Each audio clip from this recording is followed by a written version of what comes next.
ان اللہ وملائکتہ یصلون علی النبی یا ایہا الذین آمنوا صلوا علیہ وسلموا تسلیما اللہم صل علی سیدنا ومولانا محمد معدن الجود والکرم وعلی آلہ واصحابہ وبارک وسلم صلاۃ و سلام علیک یا سیدی یا رسول اللہ وعلی آلک واصحابک یا رحمۃ للعالمین صلاۃ و سلام علیک یا سیدی یا رسول اللہ وعلی آلک واصحابک یا محبوب رب العالمین اللہم اشرح لی صدری ویسر لی امری واحلل عقدۃ من لسانی یفقہوا قولی۔ سامعین ذی وقار، ہم اہل سنت و جماعت کا ایک وہ کوہ استقامت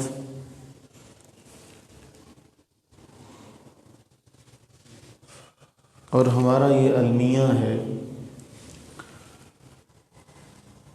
کہ ہم زندوں کا ساتھ نہیں دیتے، جب وہ چلے جاتے ہیں تو پھر ہمیں ان کا احساس ہوتا ہے۔ ہماری جماعت کا، اہل سنت و جماعت کا عظیم ترین سپوت اور الفاظ بہت چھوٹے ہیں کہ جو ان کے قد کے سامنے کوئی معنی نہیں رکھتے۔ دعا کریں اللہ تعالیٰ ان کے درجات کو بلندیاں عطا فرمائے، رفعتیں عطا فرمائے، اور ہمیں جن معاملات میں ہمیں کھڑے ہونا چاہیے، استقامت کا پہاڑ بن کر ہمیں اسٹینڈ لینا چاہیے، اللہ تعالیٰ ہمیں ان معاملات میں کھڑا ہونے کی توفیق و ہمت عطا فرمائے۔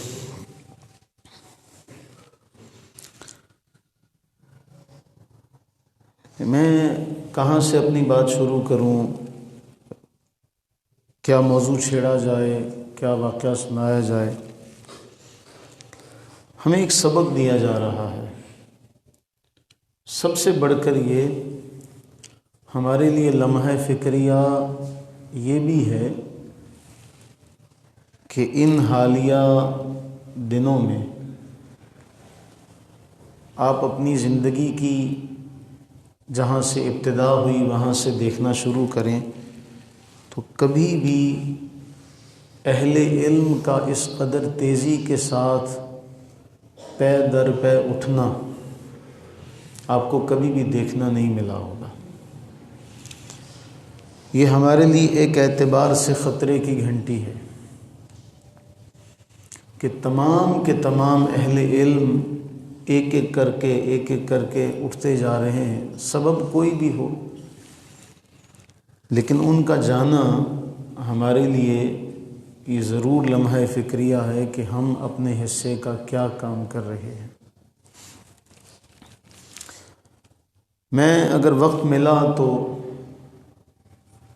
دو عظیم ترین جماعت صحابہ کے درخشندہ ستاروں کا ذکر کروں گا۔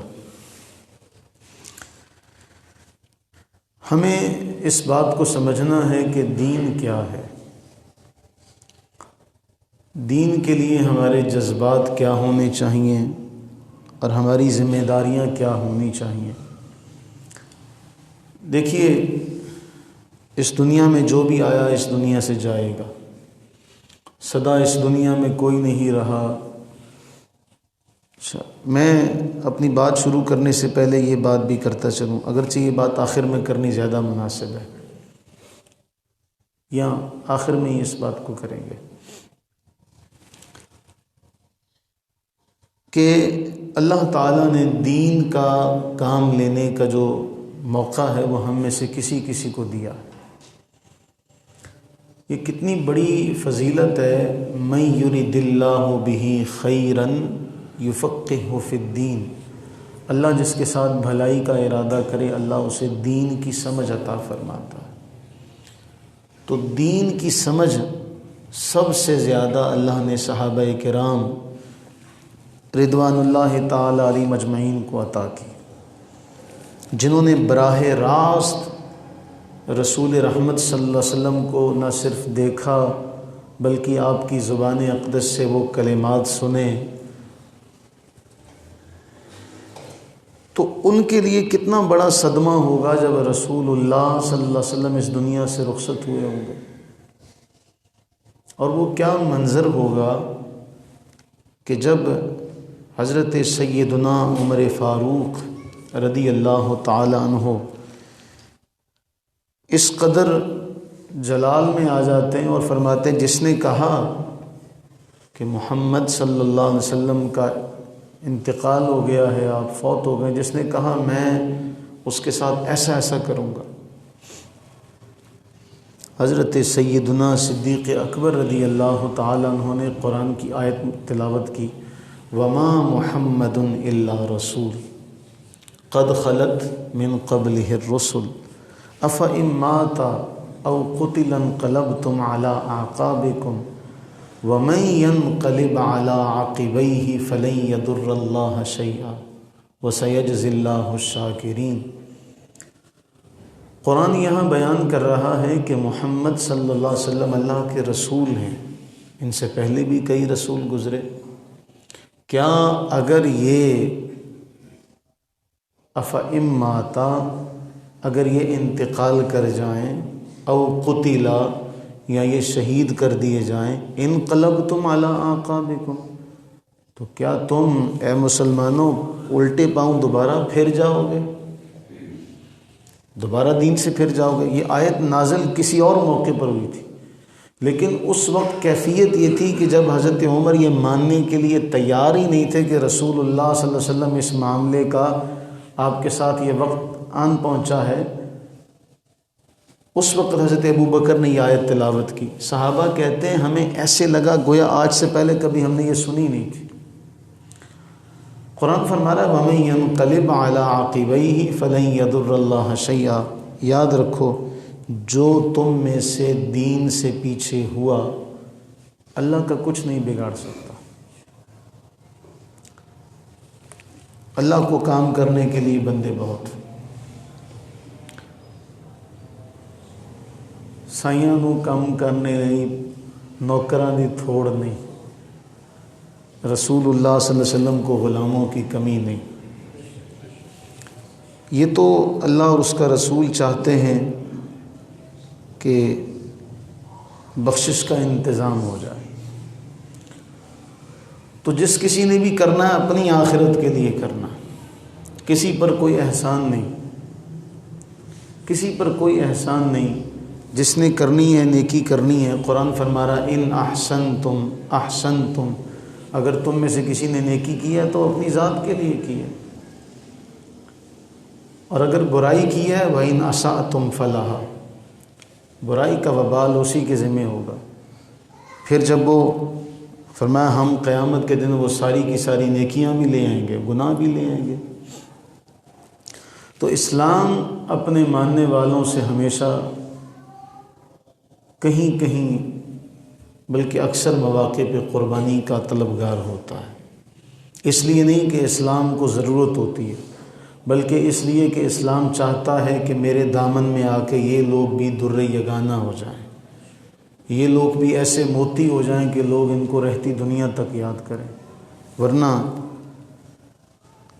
آپ دور نہ جائیں، اپنی ہی اسی صدی میں دیکھ لیں غازی علم الدین کا کیا بیک گراؤنڈ تھا، ممتاز قادری کا کیا بیک گراؤنڈ تھا، غازی عبد الرحمن چیمہ کا کیا بیک گراؤنڈ تھا۔ جو رسول اللہ صلی اللہ علیہ وسلم کی عزت کے لیے ناموس کے لیے نکلے گا اسے نواز دیا جائے گا۔ ہمارے سامنے یہ مثالیں، میں وہ اپنی بات شروع کرتا ہوں۔ حضرت عمیر بن سعد رضی اللہ تعالیٰ عنہ میں نے جو بات کہی نا کہ دین ہم سے تقاضا کیا کرتا، وہ ہمیں اس بات میں ہی نظر آئے گا۔ عمیر بن سعد ابھی چھوٹے تھے کہ باپ کا انتقال ہو جاتا ہے۔ باپ نے مرتے وقت کچھ بھی نہیں چھوڑا تھا، نہ کوئی مال دولت، نہ کوئی سرپرست۔ عمیر بے یار و مددگار اور بے سہارا رہ گئے۔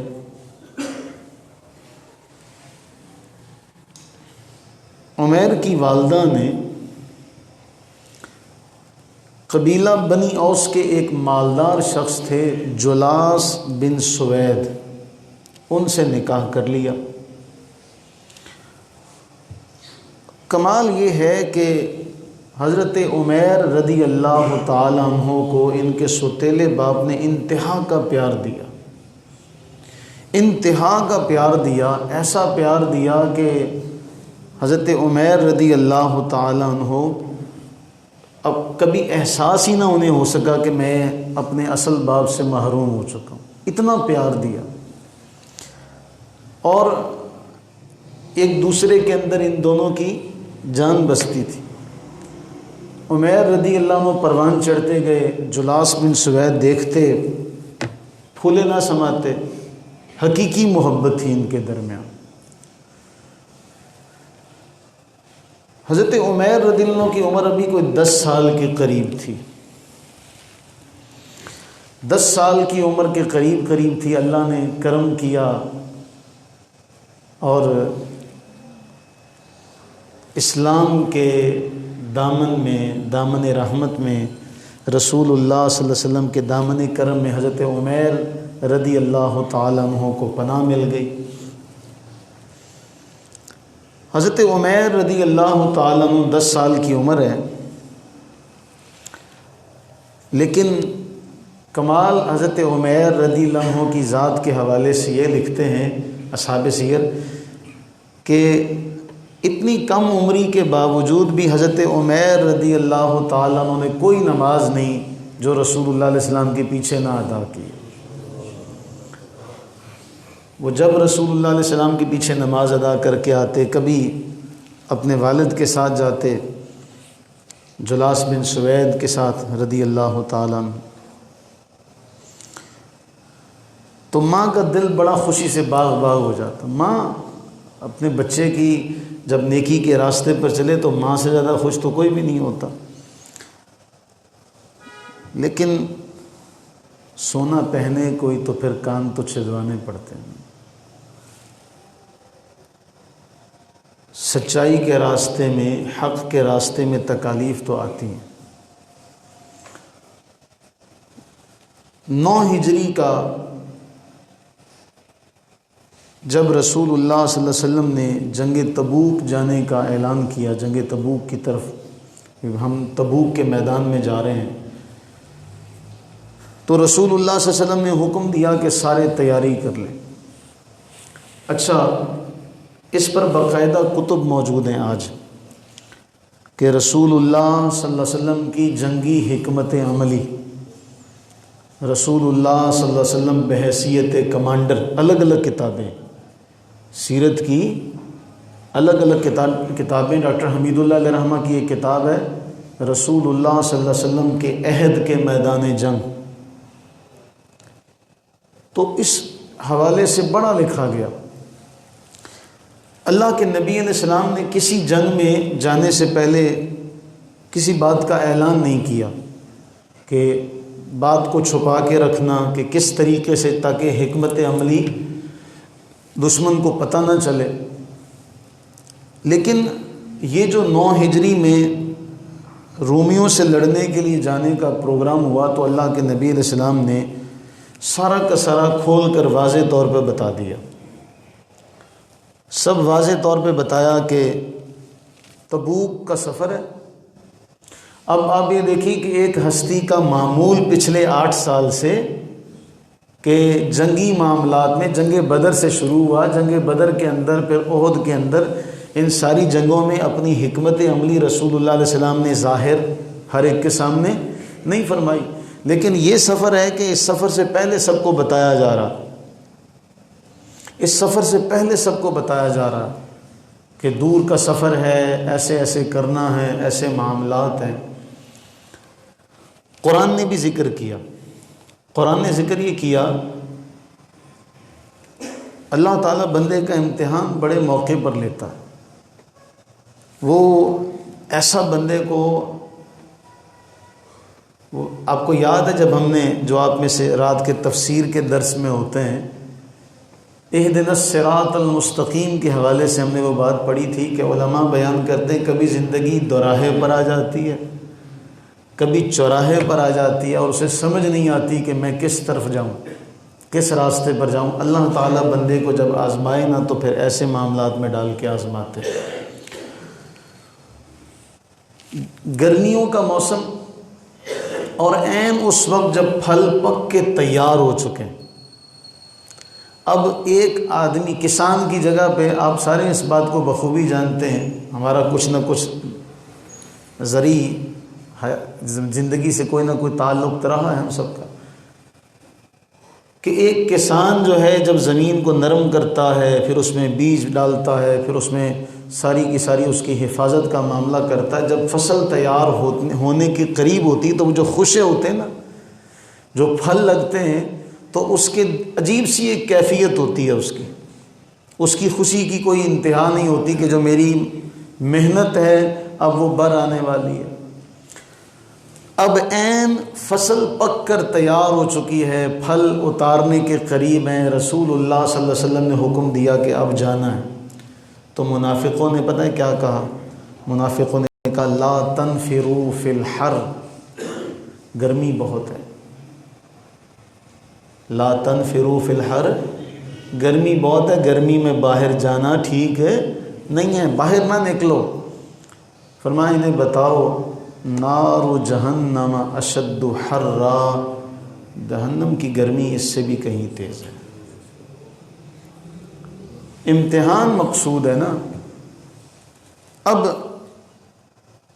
وہ بھی کمال کے لوگ تھے، رسول اللہ صلی اللہ علیہ وسلم نے اعلان کیا، اہل ایمان تیار ہو گئے، منافقین باتیں کرنے لگ گئے، اور چند دن رہتے ہیں ابھی لشکر کے روانہ ہونے سے پہلے، عمیر بن سعد رضی اللہ تعالیٰ عنہ نماز مسجد سے پڑھ کر آئے، تو مسجد میں معاملہ کیا دیکھ کر آئے تھے کہ اللہ کے نبی علیہ الصلوۃ والتسلیم نے اعلان کیا، تو مہاجرین اور انصار کی عورتوں نے اپنے زیور تک اتار دیے اور اللہ کے نبی صلی اللہ علیہ وسلم کی خدمت اقدس میں پیش کیے۔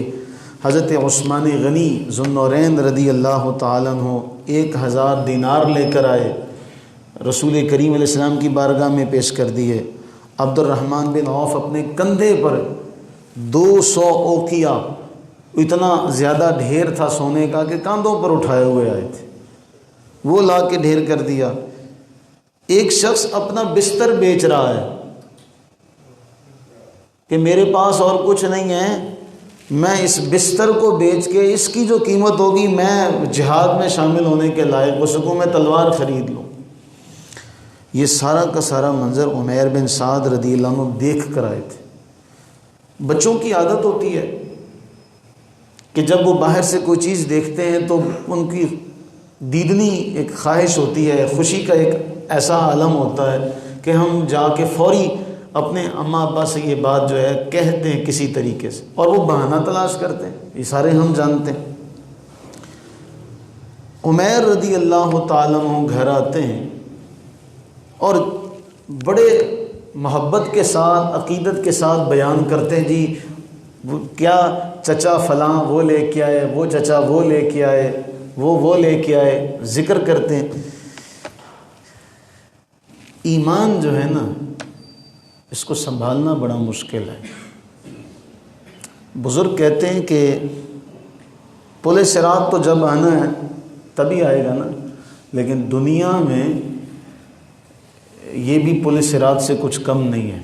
یہاں دین رکھا جائے تو دنیا ناراض ہو جاتی ہے، دنیا رکھی جائے تو خدا ناراض ہو جاتا ہے، بہت ساری باتیں ہوتی ہیں۔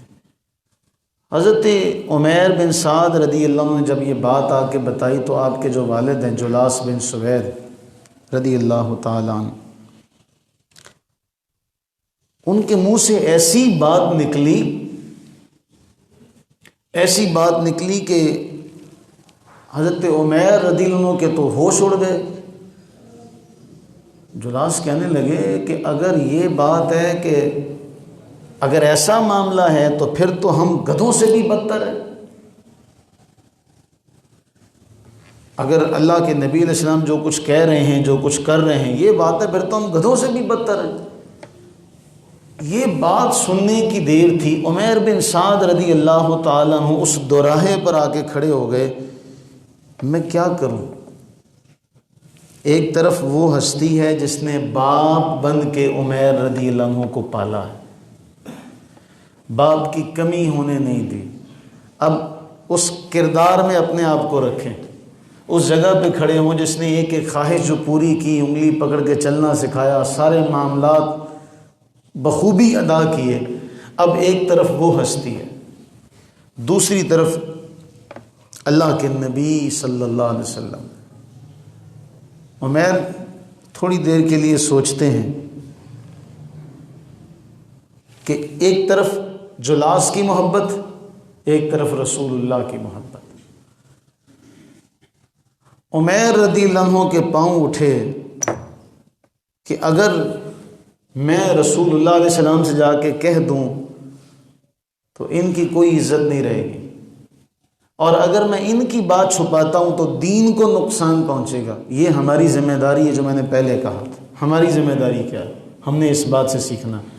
عمیر بن سعد رضی اللہ تعالیٰ عنہ نے کہا، اللہ کی قسم مجھے روئے زمین پر سب سے زیادہ محبوب اللہ کے رسول ہیں،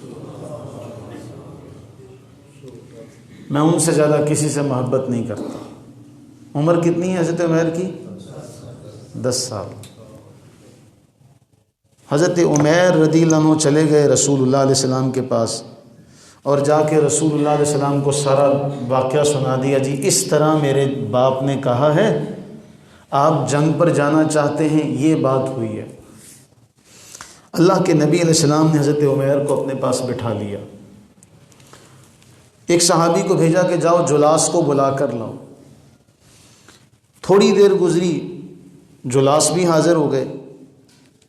فرمایا یہ کیا بات ہے جو میں سن رہا ہوں، عمیر نے تمہارے بارے میں بتائی۔ جلاس کہنے لگے، اے اللہ کے رسول صلی اللہ علیہ وسلم، یہ سراسر جھوٹ بول رہا ہے۔ کبھی کبھی بڑے اپنے بڑے ہونے کا ناجائز فائدہ اٹھاتے ہوئے کہتے ہیں جی ہم چونکہ بڑے ہیں لہٰذا ہم سچے ہیں، چھوٹا ہے تو وہ جھوٹا ہی ہوگا۔ تو وہ کہتے کہ جی اے اللہ کے رسول یہ تو جھوٹ بول رہا ہے۔ یہاں پر بات ختم نہیں ہوتی، یہاں سے تو امتحان مزید ڈبل ہو جاتا ہے۔ اب صحابہ کرام بیٹھے ہیں، رسول اللہ علیہ السلام وہاں تشریف فرما ہیں، ایک طرف عمیر ہے، ایک طرف جلاس ہے۔ صحابہ کرام بڑی حیرت سے ان دونوں کی نظروں کو دیکھ رہے ہیں، عمیر کو دیکھتے ہیں، کبھی جلاس کو دیکھتے ہیں کہ اس نے یہ بات کہی، انہوں نے یہ کہا۔ اب اسی جماعت میں منافقین بھی بیٹھے ہیں۔ شیطان سب سے بڑا ہم لوگوں کے اعتبار سے نا، وہ ایسا پروڈیوسر ڈائریکٹر ہے کہ وہ ہمیں خود کچھ نہ کہہ سکے تو ہمارے پاس کسی کو بٹھا کے گمراہ کرواتا ہے۔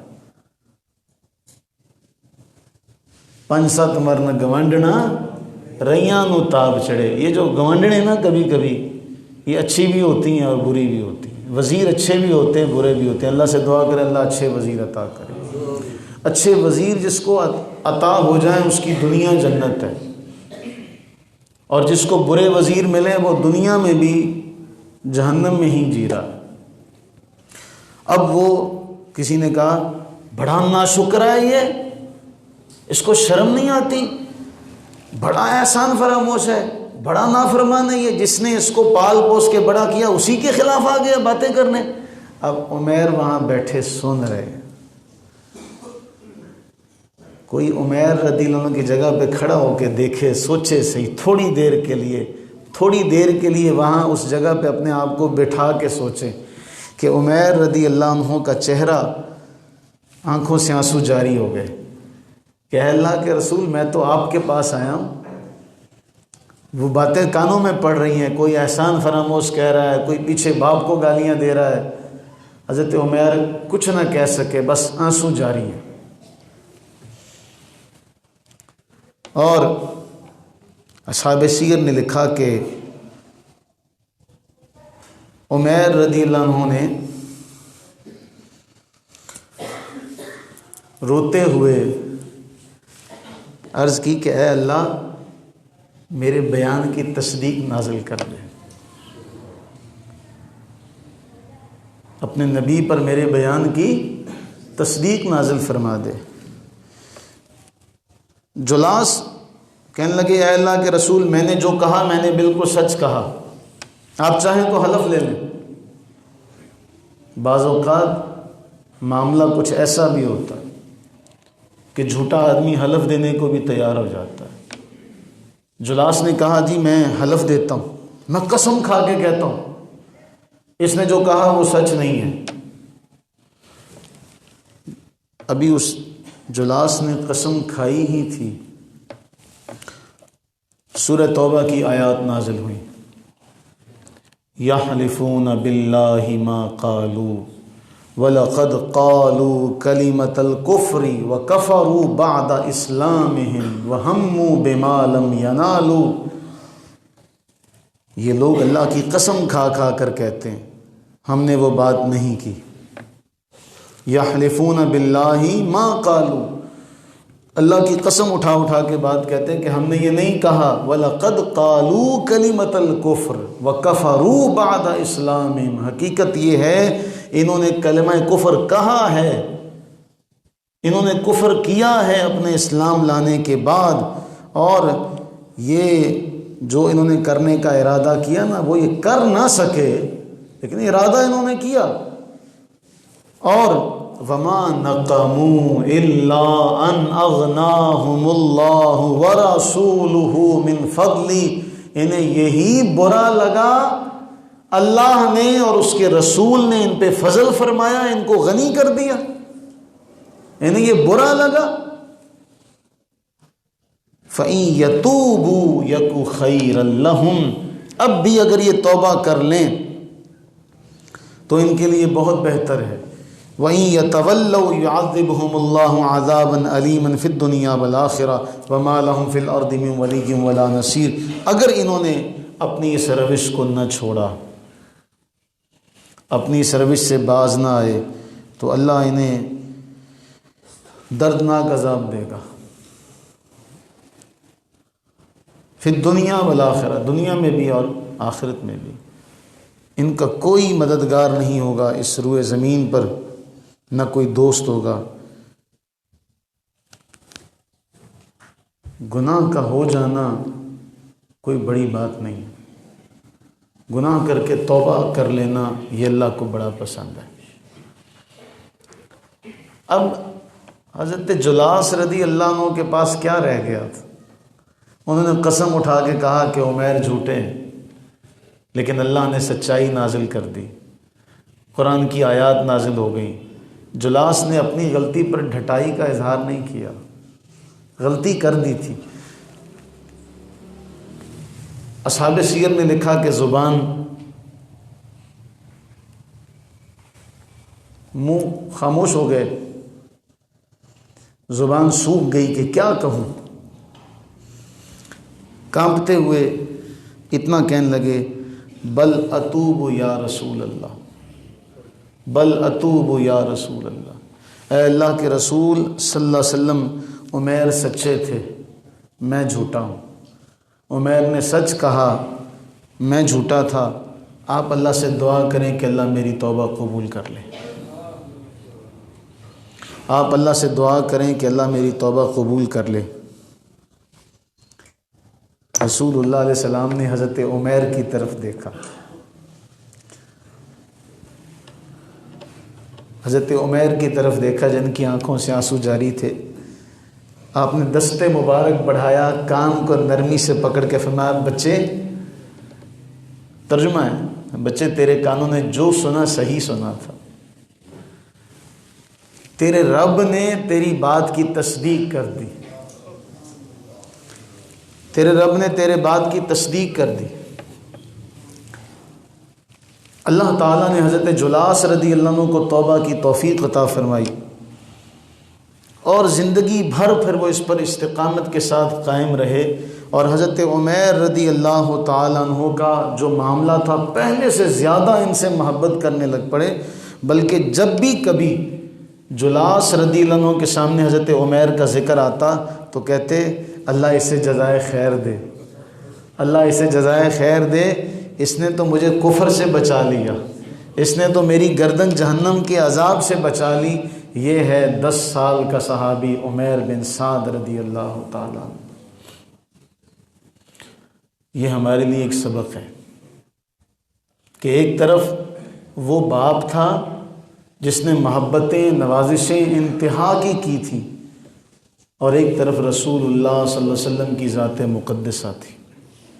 حضرت عمیر رضی اللہ عنہ نے جو فیصلہ کیا, ان کی جگہ پہ کوئی کھڑے ہو کے سوچے ہم اپنوں کا لحاظ کر جاتے ہیں, ہم اللہ اس کے رسول صلی اللہ علیہ وسلم کی ذات کو پیچھے چھوڑ کے اپنوں کا ساتھ دیتے ہوئے آگے چلے جاتے ہیں, جبکہ حقیقت حال اس کے برعکس تھی. جو عمیر رضی اللہ عنہ نے 10 سال کی عمر میں صرف محسوس ہی نہیں کی بلکہ اس کا سامنا بھی کیا اور دنیا کو کر کے بتایا کہ لوگوں, اگر اللہ کے لیے, اس کے رسول صلی اللہ علیہ وسلم کے لیے کوئی کام کرو گے تو پھر وہ تمہاری عزت افزائی کے لیے قرآن کی آیات نازل فرمائے گا.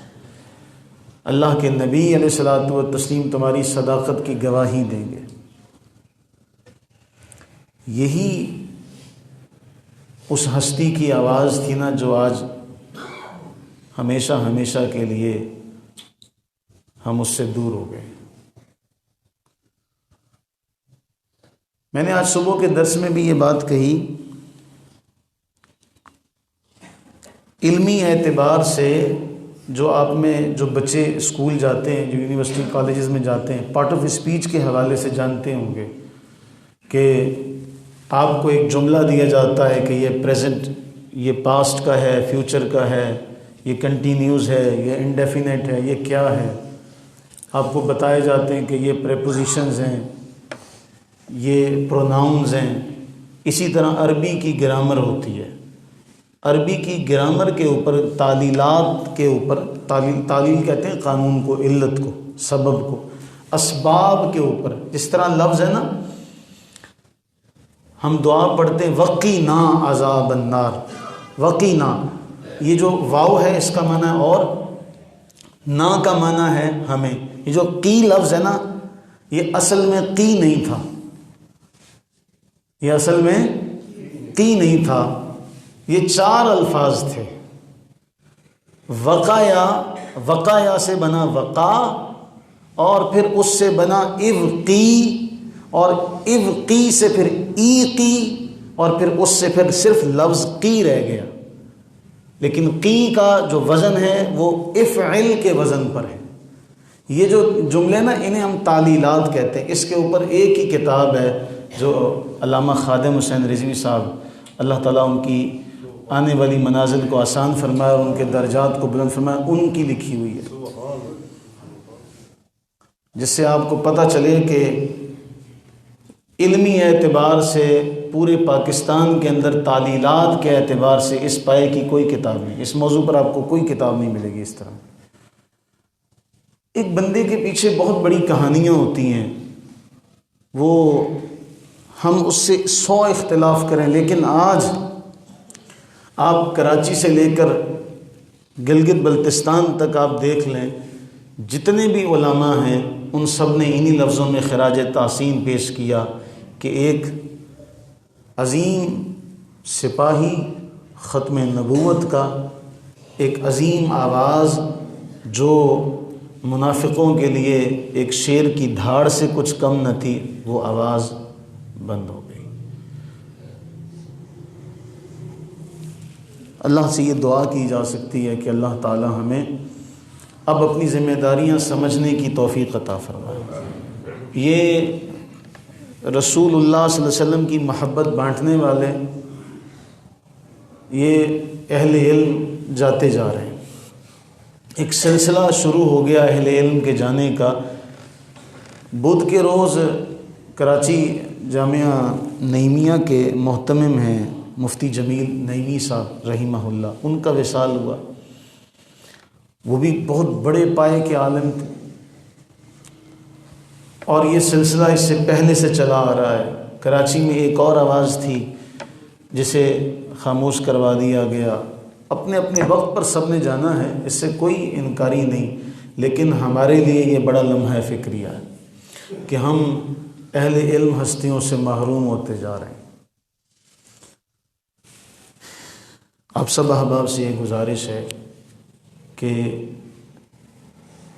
صبح بھی یہ بات کہی تھی، اب بھی یہی بات کہتا ہوں، دعا کریں اللہ تعالیٰ سے کہ اللہ تعالیٰ تمام اہل علم کو سلامت رکھے، بالخصوص علامہ خالد رضوی صاحب، اللہ تعالیٰ ان کے درجات کو بلندیاں رفعتیں عطا فرمائے، اور ان کو پیارے آقا کریم سرور عالم صلی اللہ علیہ وسلم کی شفاعت نصیب فرمائے، آپ کے دامن رحمت میں، آپ کے قرب میں، آپ کے جوار میں جگہ عطا فرمائے، اور جو ختم نبوت پر ان کی خدمات ہیں اللہ انہیں قبول فرما کر انہیں ان کا بہترین اجر عطا فرمائے۔ جو